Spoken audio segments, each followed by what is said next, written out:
Hello, Khambrel Marshall, KPRC Channel 2 meteorologist here. We're seeing some of these clouds start to build up this afternoon. We expected them.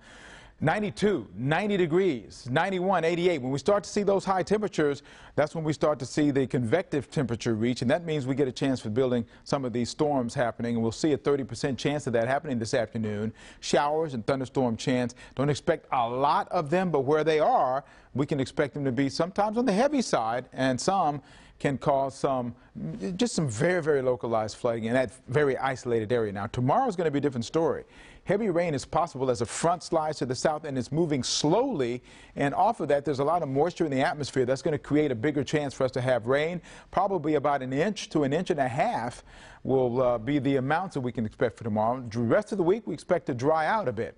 I think 95 degrees for your high temperature today, except where some of those areas may be impacted by showers. It won't reach that high, but those that don't, you can expect it to be around in that area. 89 degrees in Galveston for the high there.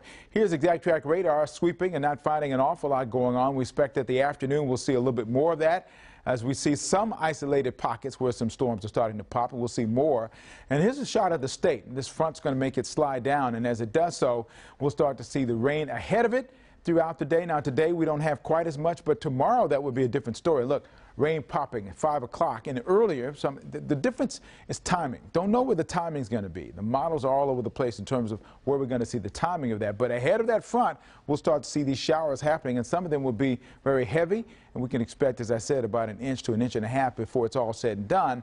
Because of it. Here's a title shot of the Futurecast model showing today. This may be overdone, I think, a bit, but we get the chance to see that we expect to see these isolated storms. Most of that's going to be the northeast, but we will see these storms throughout the afternoon off and on. As I said, about a 30% chance. We lose the heat of the day, we lose those showers. And then tomorrow happens, and ahead of that, here's 1 o'clock, storm starting to develop. Here's 3 o'clock. Again, here's 5 o'clock. Big area line of storms, strong storms there at that point in time. So you get the picture. Ahead of that front tomorrow, it's going to be a much different story than today, where it's few and far between, kind of like what it was on Saturday and Sunday this weekend. That's what it's like today. But this 10-day forecast really shows an increase for tomorrow. And then we start to see a drying trend taking place toward the end of the weekend and toward the 4th of July holiday.